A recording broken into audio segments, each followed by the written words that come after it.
On my list of greatest catches in baseball history, no order. Nice. Jim Edmonds, Gary Matthews Jr. Where's Austin Jackson from last night? That's a question I'll ask you. Also, David Price doesn't like cold water or possibly anything.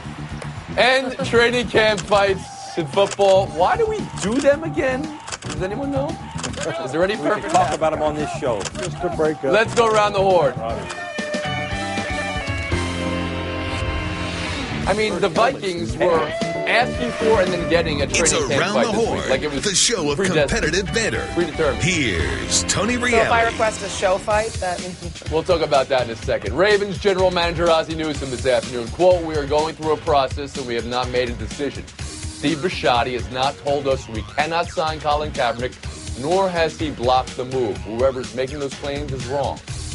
Earlier today, ESPN's Diana Rossini, her sources said it was coach and GM Harbaugh Newsome in support of signing Kaepernick and resistance from owner Steve Bisciotti. Kevin, what does today's news do to this ongoing story? Well, it doesn't move it forward, but what it does do is illuminate for all to see what the real problem is here, which is what we've all been saying. It's not about football, it's about politics. And you see that clearly here. Let's not forget that in the last electoral campaign, that NFL-related donations to political parties were 3 times as high for the GOP as they were for Democrats. And that Steve Bisciotti, the owner of the Ravens, fits into that very model. And so there's a lot of concern. Once again, he said it the other day about how fans are going to react. And he wanted to poll fans about this. This is not about football. It's about politics. And unless and until Colin Kaepernick has a contract in the NFL commensurate with his resume and his skills, this is an ongoing problem for the league, not just the Ravens, the league. Sarah Spain? Yeah, it's interesting if it is Bisciotti who's blocking it, that this is someone who is willing to take a strong stance against someone who I would argue his biggest flaw would be that he is not a perfect messenger for activism. He's made some missteps, but if you are troubled by pig socks or the occasional Twitter post that doesn't align perfectly with the way you'd like your peaceful protest to be done, and that bothers you more than someone beating up their fiance, and then you found out about that in detail hours after it happened, and it took you 6 to 7 months to speak out against it, and only after TMZ released a video and the pressure against the league was so strong that you were forced to cut him. If it bothers you more that somebody wears a pair of socks or a T-shirt that you disagree with and that people are speaking out on that, then that shows your flaws in what you expect out of your football players and in what you demand of people and fans who are watching the league. It's not only embarrassing for the ownership of this team, but it's also embarrassing for fans that we want to speak out more about this than we do about actual crimes. It's not just the T-shirt and the socks, though. There was the protest of the national anthem. Woody Page, same question to you. Okay, go ahead. I'm sorry, Sarah. Go ahead. You can. I was just going to say that that's the part of his activism that is clearly flawed. That's the stuff that throws people off. Taking a knee during the national anthem is it's a back and forth argument that people have, but it's a peaceful protest that he's allowed to do. The thing that people point out is the activism that is more egregious, which would be the socks and the whatever, which doesn't equal up to beating your fiance. Woody Page? Well, Sarah, you know as well as I do that it's just reflective of what is going on in society, the divisiveness that we're experiencing throughout what's happened over the last year and a half in all levels of society. And so let me concentrate on the football here for a moment, that there are more than 100 quarterbacks in training camps right now. And he is a lot better than a majority of them. And I'm not talking about maybe the 32 starters, but the Baltimore Ravens signed a guy off the street, a real estate salesman who played in the Arena League. They didn't cut him. They signed a guy now that has been released in the past year by 4 different teams. And you're not telling me that you shouldn't have a discussion, you shouldn't seriously consider drafting a guy that's been in a Super Bowl as a starting quarterback and almost got to another Super Bowl and basically had better numbers than a lot of quarterbacks who are starting in this league. I even wrote today that the Broncos, who are going through their own questions about their quarterbacks, should consider signing him. Is there any talk in Denver that could be a possible destination? Well, they had an opportunity last year to trade for him, and then they backed off on a money issue at that time. I really think they should. Are they discussing it? No, because I think there is a blackball going on in the National Football League. I mean, it's pretty obvious to, I think, everybody. I want you to consider all that, Plaschke, and also this, from a football perspective, from a winning games perspective. What do you make of an owner being at odds with maybe his football people's decision-making? And we're being told by those people they're not at odds, but that was the initial report. Yeah, this is beyond preposterous. This is a black mark in history of the NFL, the way it's turning out. What everybody said, everybody seemed to be able to agree on is, can your backup quarterback be worth the distractions? If he is, you sign him. And that's really the question. I don't think anybody disagrees with that because he's a backup quarterback, brings a lot of distractions. He has to be worth the trouble. The Ravens decided, apparently, that he was worth the trouble. Their GM and coach decided he was worth the trouble. So he should be on this team now. The owner should not be involved in this. And it's clear that because the owner is now involved, that Roger Goodell's got to get involved. This is now, like Kevin said, it's all political now. It's clearly political. They can't have this league being run by politics. Everyone sees what's going on. And again, the bottom line is the football people say take him. They're saying take him. So can't they take him? KB, same thing to you. And what Plaschke just said, you can't have a league being run by politics. Well, maybe some would argue just that on the other side as well. Like signing Kaepernick would be making a political statement as well. I don't think it'd be making a political statement at all to sign someone who's simply exercising his right in a democratic process. And I also think it's unfortunate that Colin Kaepernick has had to try to make himself more malleable to the NFL by saying that he's no longer going to exercise his protest, despite the fact that here we are in 2017 with more people having been shot and killed by police in this country than last year, and black men in particular still being shot and killed at a rate 2.5 times that of white Americans. So this is still a huge issue in this society, and Colin Kaepernick was right to make his protest. We're after the horn, but I do want to get Sarah, if you can address the idea that, okay, we considered that it's a political statement that Kaepernick is not employed right now. Would it be a political statement if he was hired? I think the argument people are making is that it would be an incredible distraction and it would require a ton of talking. If Colin Kaepernick has already said he's not going to kneel again, and if a team wants to take him on and say that he is worth it as a football player, then he makes one statement, they make one statement, and then they say our focus is on football, as they've tried to do with any other incident, whether it's domestic violence or anything else. That's usually what they do when there's a distraction. In this case, you could do exactly the same thing. Thanks for your thoughts. We're going to move on now. Talk about some of the training camp fights in football this summer. Fights for New England, Indianapolis, Cincinnati, all in the last 24 hours. Patriots and Colts had wide receiver defensive back skirmishes. And the Bengals, stop me if this surprises you, Vontaze Burfict tackled Gio Bernard in a non-tackling drill. A couple of days ago, Minnesota had a training camp fight a day after Terrence Newman asked for one. And he asked for one so he could see everybody was working. Well, I guess he got his answer. People were working. Bill, how do you view these fights? You know, all you got to do is look at how the toughest coach maybe in NFL history views these fights, Bill Belichick. He throws the players out of practice. He has a no-tolerance policy. He threw his great receiver, Julian Edelman, out of practice because of this. So that shows how dumb they are, how reckless they are. I know people say, well, that means the players are engaged, they're emotional, they're involved. No, I just think it means they're undisciplined and looking for a different outlet. You use the outlet on the field, they risk injury, they take time away from learning. And again, if doesn't work for Bill Belichick, it doesn't work for me. Woody, Bill thinks it's an unnecessary part of camp. Do you view it that way, or you think it's a necessary evil, let's say? It exists. I have watched practices in training camp for 45 years. It happens every year in every training camp. Familiarity breeds contempt. And when they see each other every day, these hostilities, you're talking about a hostile game. And the only one that bothered me was Burfict against Bernard. Bernard's coming off ACL surgery. I mean, either put a red jersey on him or somebody go to Burfict and say, you don't hit this guy. Sarah Spain?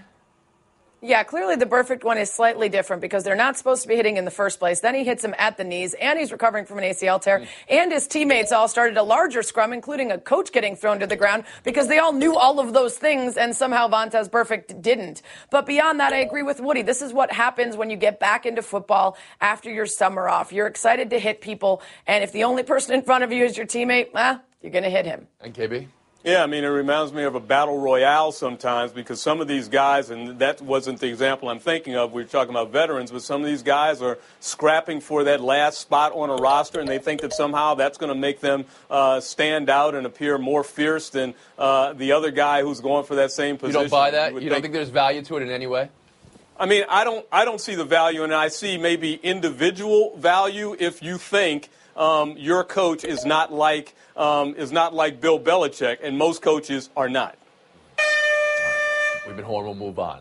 One of the great games of the baseball season last night. Let's talk about Boston and Cleveland. Austin Jackson catch. 2 blown saves, the extra innings, the best strikeout of Mitch Moreland's career, a walk-off, and David pricing. Sarah, people are calling it the most exciting game of the year. What will you remember most about last night? God, I might remember Price's face now. That's hilarious. You know what? You're going to forget Chris Sale pitching poorly. He's going to bounce back. You might even forget Mitch Moreland striking out and still making it to first base, as weird as that was. The standings are going to change. The thing I'm going to remember is the catch, because that's what you remember, those kind of athletic feats. The only flaw in that being a tremendously amazing catch is that the stakes weren't that high because they didn't win. The best one ever yet is still Dwayne Wise catching in the 9th to save Mark Burley's perfect game, full sprint, leaping up against the wall. It was a great catch. But this was a good one. Very conveniently, it happened in the city of Chicago. We're going to give a mute right there. Go ahead, Woody Page. I would think that the catch is going to be what is most memorable, and they will probably win an ESPY a year from now. And you have to realize, I think there's a bigger point here. Remember Torrey Hunter going into that same bullpen and not making the catch? Well, guess who was in the outfield with him? The same guy who made the catch last night. So I'm sure he thought about that when he was going back and made the catch. And if you don't consider that ironic, then you're not paying attention. Bill Plaschke. The biggest thing was the Red Sox win. They're only 10-14 since July 4th. Then they come out and they beat Carrasco. Then they beat Andrew Miller. Then they beat Cody Allen, all in the same game. And the same night, the fans, huge ovation for Dennis Eckersley. I thought that was huge in Fenway Park. I think Boston maybe got his mojo back last night. Okay, they got back in first place. Kevin, I know I just asked one question. I'm going to ask you a different question because before we went to air, you said that Austin Jackson catch shouldn't be a catch, or at least it should be a home run. If an outfielder lands outside the field of play over the fence, that should be a home run. Defend that argument. Well, if you shoot a basketball from out of bounds, it's not a 3-pointer or a 2-pointer. If you catch a pass and your feet don't come down inbounds, which I know is an incredible thing for receivers to have to do anyway, it's not a catch. I just think that when a lot of people don't know what a catch is in the NFL. Well, that's true too. But I'm just saying, I'm making the point. And so I've always wondered why in baseball, if you catch a fly ball and you fall out of bounds beyond the wall, why is that a home run, or why is that not a home run? Or so why you is that have not questions about this. We've got a panel here. Let's answer Blackstone's questions. We'll see how many points he gets or doesn't get. Plaschke. He was in the field when he caught the ball. Great catch. Woody Page. It's the most entertaining play in baseball, Kevin. If you don't want it, build a wall. Spade. Oh, no. Don't build a wall, please. Yeah, it's entertaining. It's the most fun thing to watch. And we don't use bats in football, so why are we comparing sports? Just leave it be. It's great. Kevin? Come on, KB. Made Come the on, case. man. No, it's great athleticism. Few people can do that. We see great catches all the time when people bring a home run ball back in. But he wasn't in. He was over the wall. He disappeared. Okay. It's baseball lore. We've been on. We're taking a break right there. Buy yourself next. Angels in the outfield. What's that old saying? What? Out of view? Around the Horn is brought to you by The Dark Tower. In theaters August 4th. Buy or sell. Quote, disappointment is a little bit of an understatement. Who said it? Dallas Keuchel.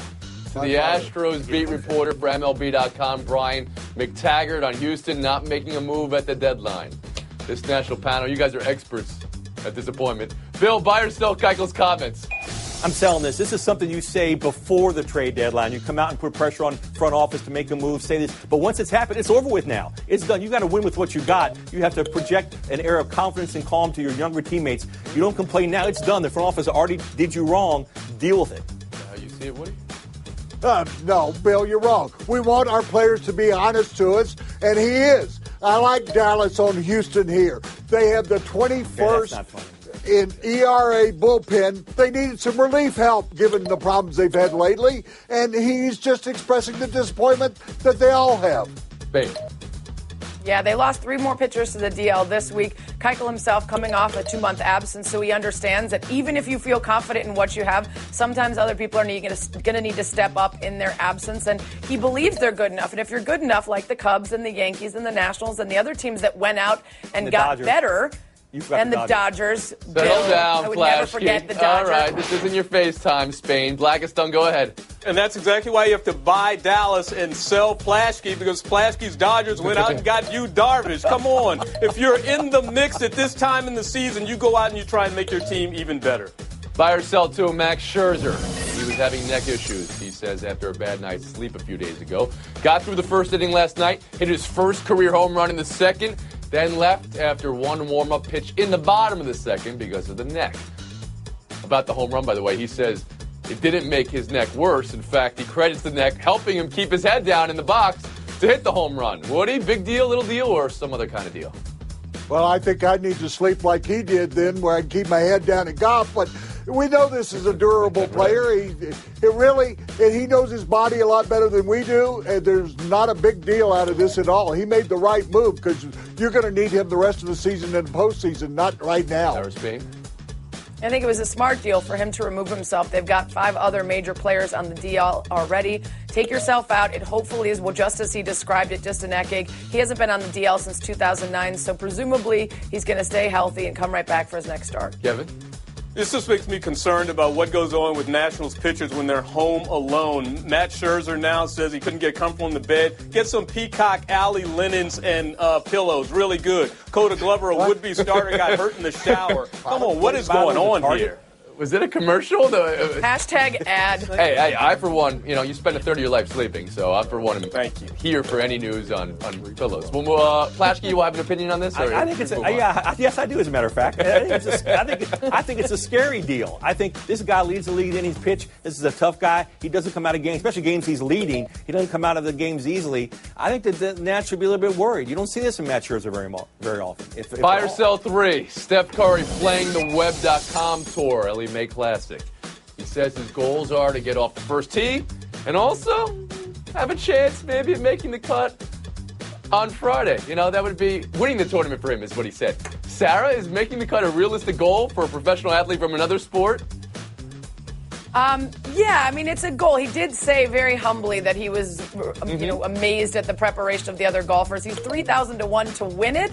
So saying that just making the cut would be like winning it is a decent goal for a 6'3", 390-pounder who's won 2 MVPs and 2 championships. Why not think big? Okay. Kevin, do you think a pro basketball player could just think he can come in and make the cut of a Web.com tour? Well, I like that, though. He's a winner. This guy hasn't lost in very many places. Why not be like the old football player John Brody, who played golf as well as football at Stanford and went on at the end of his athletic career to be on the senior PGA Tour.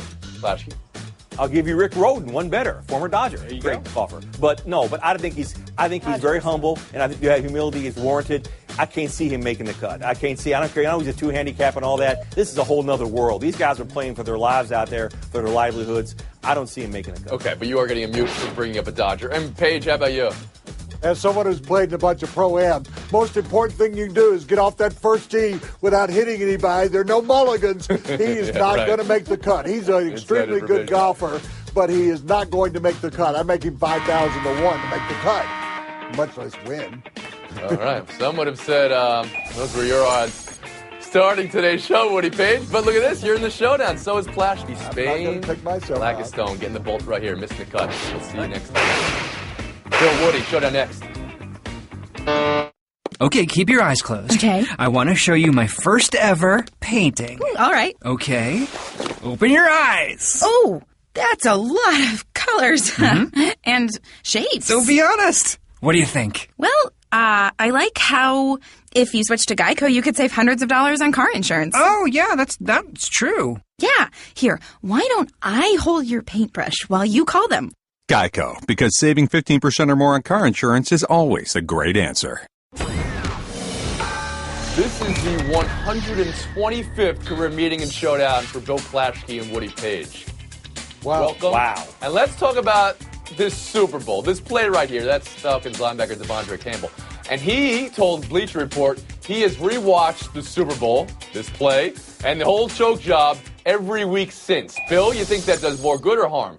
I think it does great. You get involved in that kind of wreckage. You need to examine it to learn from it. Just like Woody examines the 68 times I've beaten him in Showdown. I'm sure he goes back and tapes them and examines the Bill, wreckage you there. are so wrong. It does no good to go back and look at what when you failed in the past. What he has done in the offseason is work with Von Miller. I think that's going to help him a lot more than looking at a Super Bowl that was a disaster. I am of the opinion you learn more from your failures than your successes, so that's why I'm not giving Woody a point there. I'm giving the point to Plaschke. But that was some third-degree burns throwing Woody Page's way from Plaschke. He's getting the points. We're moving on. Your mom being upset with the GM that traded you, not surprising. When that GM is your dad, ooh.